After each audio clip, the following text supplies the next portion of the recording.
Yes, friend, ako'y nagbabalik, DJ B-Boy Bibo para sa ating tuloy-tuloy na BB Time tungkol sa usaping paano ba ang magmahal.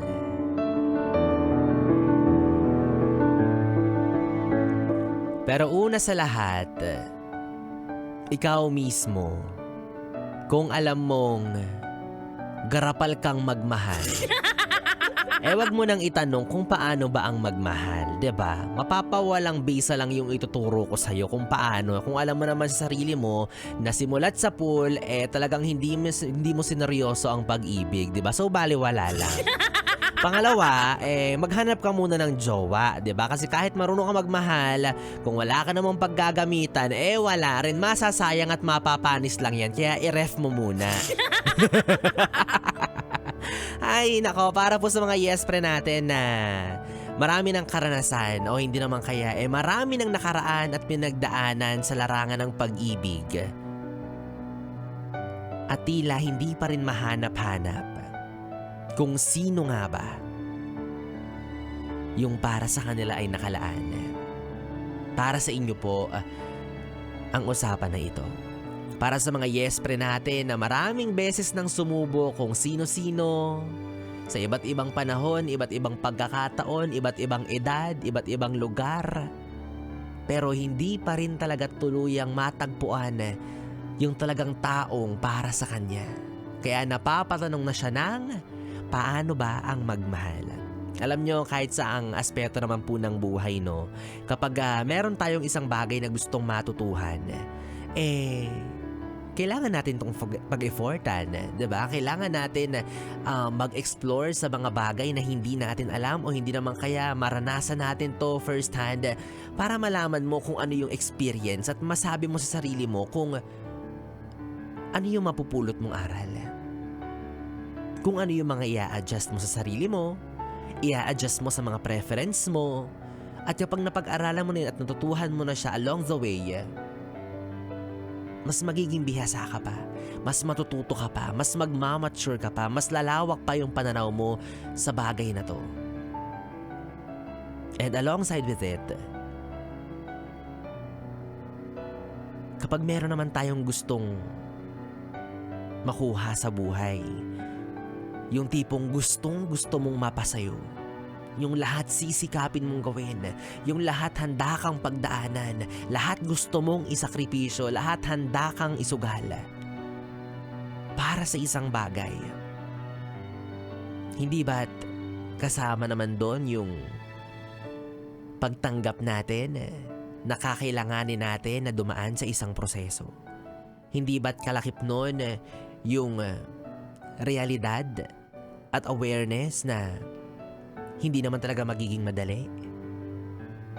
So yung pinagdadaanan mo ngayon, maybe it's one of it. Isa yan sa mga bagay na gustong-gusto mong makamit. Pero kailangan mong pagdaanan yung proseso. May mga pagdadaanan ka talaga na tao, di ko alam, 'di ba? Baka bagay na yung jowain mo, pero bahala ka sa buhay mo, 'di ba? Kailangan mong pagdaanan yung process kung ano man 'yan. May ilan na masiswerte, 'di ba? Na kung sino talaga yung unang napunta sa kanila, yun na rin yung huli, 'di ba? Wow, sana all. Siguro may fixer sila, hindi sila dumaan sa process.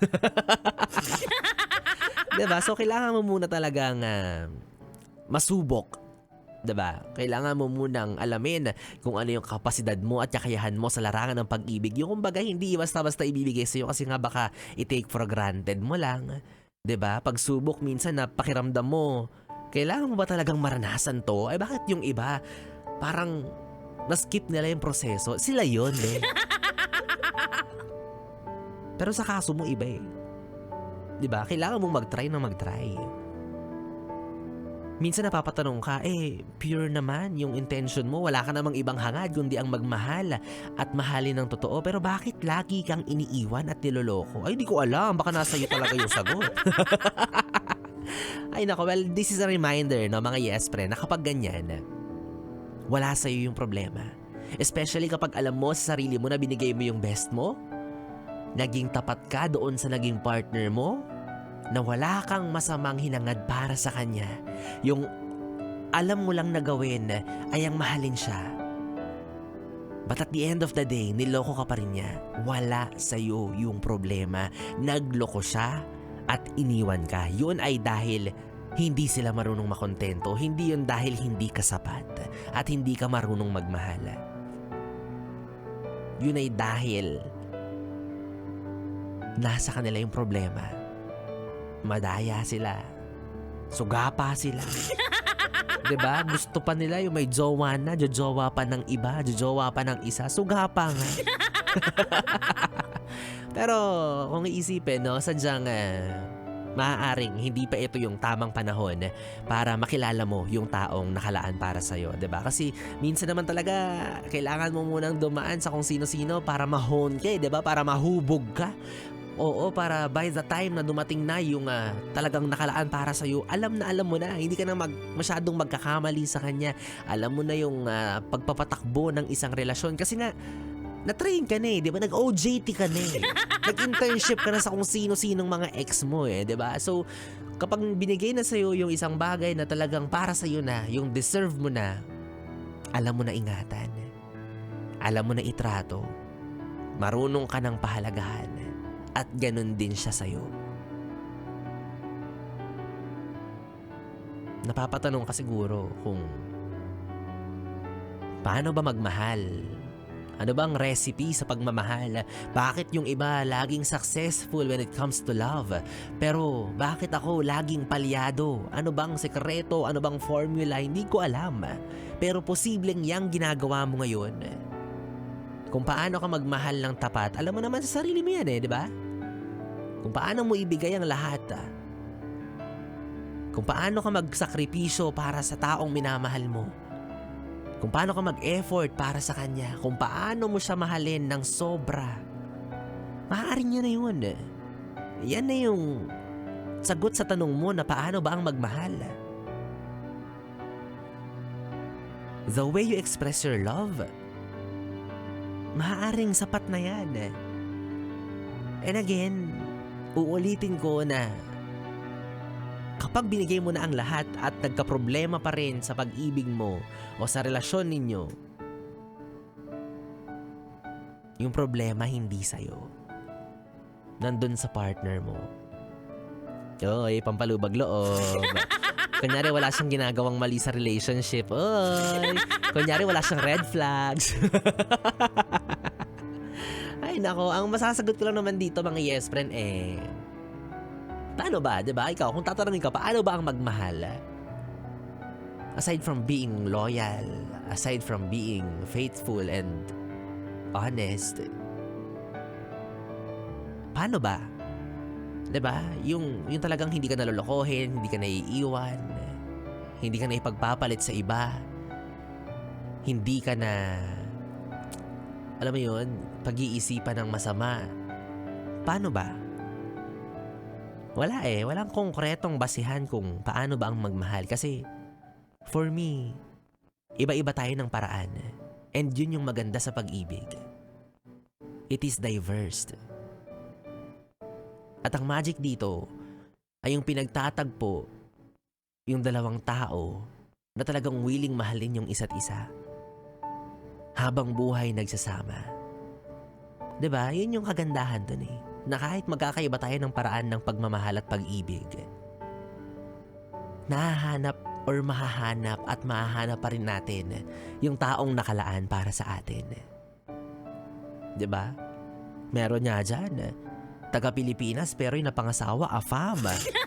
Diba? Who would have thought na hindi lang isang jeep ang sasakyan.